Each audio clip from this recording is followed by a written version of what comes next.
Bonsoir à toutes et à tous, il est 18 h, bienvenue sur 8 Mont Blanc pour cette édition tout en images du journal de la rédaction. Nous sommes le vendredi 6 mai 2022, au sommaire ce soir. Vous connaissez sans doute l'escalade, le tennis de table ou encore l'escrime, mais connaissez-vous la sarbacane ou bien le basket fauteuil? Une dizaine de disciplines adaptées a été présentée et proposée à des jeunes Savoyards en situation de handicap ce mercredi au Bourget du Lac, l'occasion de démontrer une fois de plus l'importance du sport pour tous. Et puis nous irons dans le Chablais, à Laringe plus précisément. Dans ce village, le cimetière communal est désormais désherbé manuellement par une entreprise qui prône la réinsertion sociale, une initiative écologique et solidaire qui rentre dans une démarche éco-responsable bien précise. Oublier sa différence pour profiter des émotions transmises par le sport.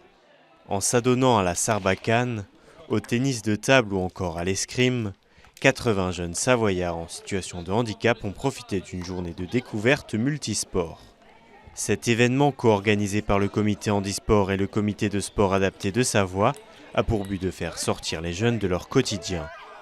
Et vu le sourire de Mélanie et ses copines, le pari semble réussi. C'est trop bien. Pourquoi c'est trop bien? Parce que c'est génial, tout le monde est réussiriste. Tout le monde est là, allez Mélanie, allez Mélanie. Qu'est-ce qui te plaît aujourd'hui? Paquette. Le paquette, ah oui. Mais pourquoi? Ma panne. Du côté du mur d'escalade, on retrouve les mêmes sourires. Qu'ils soient valides ou non, le sport permet de véhiculer des émotions recherchées par tout le monde. C'est les mêmes vertus que pour le monde valide, hein. C'est le bienfait du sport, que ce soit pour le corps, pour l'esprit, la sociabilisation, de partager une activité avec d'autres personnes, développer la motricité, tout ça, quoi. Exactement les mêmes vertus que pour le monde valide. Ancien champion de France de natation handisport, Julien Grandjean pratique aujourd'hui le football fauteuil. En contribuant à son épanouissement personnel, le sport lui a permis de surmonter son handicap. Le plus important aussi, c'est de se faire plaisir. C'est de faire plaisir, que tout handicap, on peut faire du sport, que chacun trouve son plaisir et voilà, tout on oublie de surpasser le handicap et d'être heureux dans sa peau et de vivre pleinement de la passion, de sa passion du sport. Et qui sait peut-être bien que pour ces jeunes, la découverte du jour deviendra vocation de demain.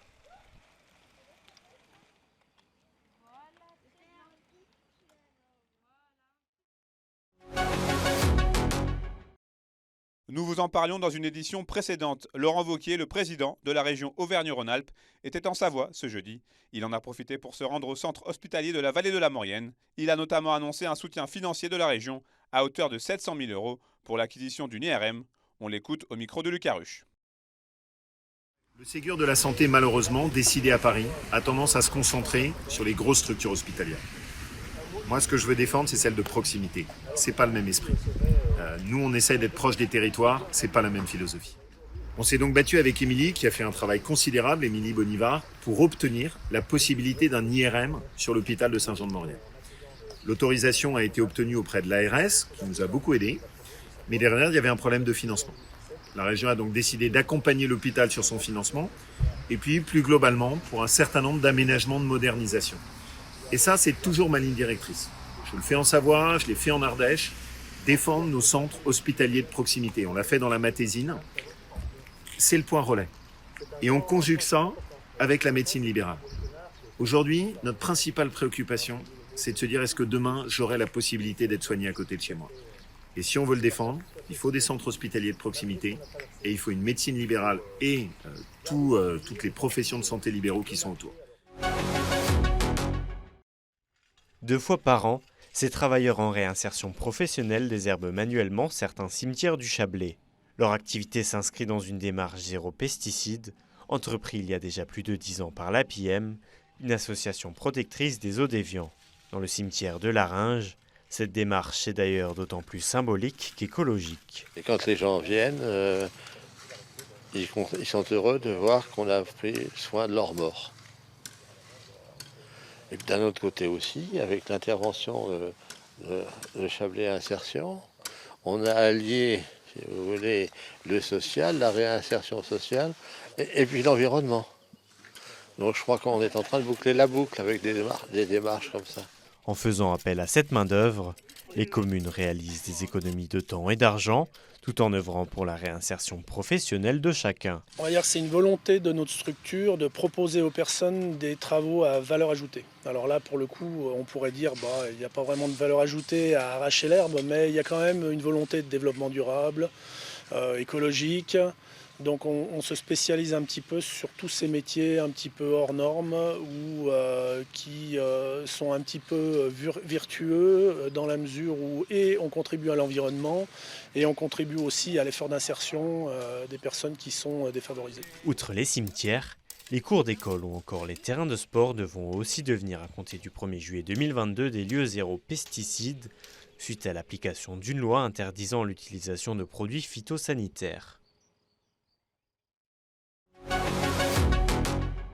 Bonjour à tous, ravi de vous retrouver pour cette nouvelle chronique jeux de société à Chambéry. Je suis en compagnie de Georges. Bonjour Georges. Bonjour Marine. Aujourd'hui, on va vous présenter encore de nouvelles pépites pour vous amuser en famille et on va commencer avec des grains de café. Oui, absolument. Ouais. Bah oui, on est plutôt matinaux, alors je te propose un petit café pour commencer. Allons-y. Hop, donc le petit jeu café, qui va être un jeu donc de 1 à 4 joueurs. C'est en 30 minutes de partie, à partir de 10 ans. C'est un jeu plutôt tactique, dans lequel en fait nous sommes au Portugal. Alors il faut savoir qu'au début du XXe siècle, les gens raffolaient de café, d'accord, des différentes essences qui venaient des quatre coins du monde, et que cela participait finalement à l'essor des cafés. Donc toi, tu vas jouer une productrice de café. Tu vas avoir en début de partie une petite carte qui sera ton plan de jeu. Okay, le but du jeu, bien évidemment, ça va être du coup de suivre le cours du café, donc pouvoir récolter du café pour ensuite le sécher, le torréfier et enfin, pourquoi pas, le livrer au café du Portugal. Donc on suit toute la production du café. Voilà, absolument. Alors en réalité, à chaque tour de jeu, il y a 3 cartes qui seront présentées face à toi. D'accord ? Tu vas tout bêtement pouvoir en prendre une et la disposer chez toi. Alors là, attention, il va falloir que tu fasses une superposition de cartes, que tu te couvres de 2 cases, 3 cases ou 4 cases grand maximum. En posant tes cartes de cette manière-là, tu vas faire apparaître certaines cases, justement, celles que je viens de te montrer auparavant. Et ça, à ton tour de jeu, ça te permettra de faire des actions. Alors attention, ces actions, en fait, sont déterminées par le nombre de tasses que tu as devant toi. Là, par exemple, on a 2 tasses, donc on peut faire 2 actions. Par exemple, une action de récolter. Eh bien, tout simplement, pour tous les grains de café que j'aurai chez moi, je pourrais déposer des grains de café dans les cases qui correspondent. Puis je pourrais les faire sécher, donc les grains de café qui sont présents sur les cases, les mettre sur les cases de séchage. Et enfin les torréfier, c'est-à-dire les transmettre à ces entrepôts-là, afin de pouvoir plus tard, comme je disais, les livrer et gagner les 4 points de victoire. Quelles sont les principales tactiques pour jouer à ce jeu ? Alors, en réalité, comme je te l'ai dit, chaque action te permet de faire ici et là des actions de récolte, de séchage, etc. Mais il se trouve que à ton tour de jeu, si tu as plusieurs cases de grains de café adjacentes, pour une action, tu peux récolter toutes les couleurs de ces grains-là. Et il en viendra de même finalement pour toutes les autres actions. Si j'ai plusieurs cases de séchage, pour une action, je vais pouvoir sécher plusieurs grains de café. Et ainsi pour la torréfaction. Et ça va être très important. C'est là où tu vas réfléchir de manière tactique à l'agencement et à la superposition de tes cartes de manière à pouvoir optimiser tes actions durant ton tour de jeu.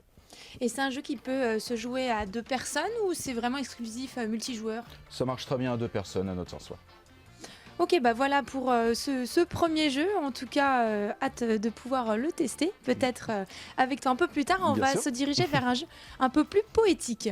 Je dirais pas que c'est un pic ou une péninsule, d'accord ? C'est un cap. C'est un cap, d'accord, mais c'est Cyrano. Et Cyrano, ça va être un petit jeu de poésie, durant lequel, c'est tout bête, des dés seront jetés. Premièrement, un dé de thématique, comme celui-ci, il y en aura d'autres, et 2 dés de rimes. Avec ces dés-là, donc là on est sur une thématique animaux, on a des rimes demandées en ouille et en in, il va falloir que tu fasses un poème de 4 vers qui finiront justement par les rimes demandées. Pour ma part, je me suis un petit peu entraîné. Alors sur la thématique des animaux, j'ai fait ce petit poème. Je suis petite et bien coquine. Tous les matins, je pendouille sur ma toile très très fine, comme une araignée qui fait l'andouille. Très joli. Chaque joueur, de la même manière, va raconter son poème, va le lire, et ensuite on va procéder à des votes. Celui évidemment qui recueillera le plus de votes va pouvoir gagner des points, mais en plus de son originalité, dans ce jeu-là, il va falloir avoir bon goût.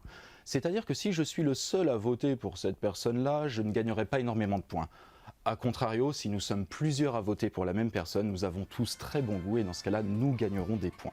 Ah, c'est un petit jeu de popularité finalement. Oui, c'est ça, absolument. Et d'originalité dans la conception de nos poèmes. Hein. Bah, très original. En tout cas, va falloir se creuser les méninges. C'est pour ça que je me suis préparé en amont. Alors, on se dirige vers le dernier jeu. Alors, c'est Moonlight Heroes. De quoi parle-t-on dans ce jeu ? Eh bien, c'est un jeu donc pour les 5 ans de 2 à 4 joueurs. Alors dans ce jeu, tout se passe bien, j'ai envie de te dire. On retrouve notre beau jardin, ces belles fontaines, le château majestueux qui trône au milieu de tout ça. Parce que figure-toi qu'on a un magicien, Zeroes. Lui, il est là et il nous pique nos pierres précieuses. Alors le but du jeu, évidemment, ça va être de récupérer les pierres précieuses avant qu'il nous les vole et de les subtiliser avec des pierres colorées tout à fait ordinaires, hein, pour essayer de, justement de le tromper. À mon tour de jeu, je vais avoir mon petit personnage. Je vais pouvoir le placer sur une des cases présentes sur le plateau de jeu. Étant donné que je le pose sur une case verte, je vais devoir payer une petite pierre verte. Mais en posant ça sur cette case-ci, eh bien je vois qu'il y a un petit symbole de jeton, ce qui me permettrait de récupérer une pierre de couleur. Et enfin, en face de moi, eh bien, il y a des pierres précieuses qui volent, justement. Je vais regarder si derrière mon paravent, j'ai 2 pierres jaunes afin de pouvoir les subtiliser. Et oui, c'est le cas. En payant ainsi ces 2 pierres jaunes, je vais récupérer cette petite tuile qui me donnera 2 points de victoire à la fin de la partie. Alors le principe c'est de cumuler le plus de pierres précieuses possible, c'est ça ? C'est ça, absolument, mais attention à toi parce que du coup le magicien, lui, il va pas rester passif dans cette histoire. En prenant les petites tuiles, on va à chaque fois les retourner et faire l'action qui est marquée derrière. Parmi les actions, tu auras des actions donc de déplacement, je vais t'expliquer en quoi il y a déplacement par la suite, donc des déplacements de 1 voire de plusieurs cases, voire même jusqu'à la fin de la rangée. Je vais pouvoir rejouer mon tour de jeu. Et parfois, il ne se passe rien, tout simplement. Donc là, tu vois, je viens d'obtenir cette tuile-là qui m'oblige du coup de faire un déplacement jusqu'à la fin de la rangée par déplacement. J'entends par là qu'on va avoir un système très astucieux avec le petit magicien qui va venir par ici et progressivement pomper, et faire avancer la ligne de tuiles. Et là, je vais le faire jusqu'au bout de la rangée et la partie continue. Alors très bien, on récupère un maximum de pierres précieuses, mais à partir de quand se termine la partie ? Eh bien, tout simplement, au fur et à mesure de notre action de pompage et d'arrivée des tuiles, eh bien, cette tuile-là va sortir, tout simplement. Et ça sera la fin du faisceau laser, j'ai envie de dire, de notre magicien, et du coup, la fin de la partie également. En tout cas, merci Georges pour ces nouvelles découvertes. Nous, on se retrouve très vite pour de nouvelles chroniques et de nouvelles découvertes. En attendant, amusez-vous bien.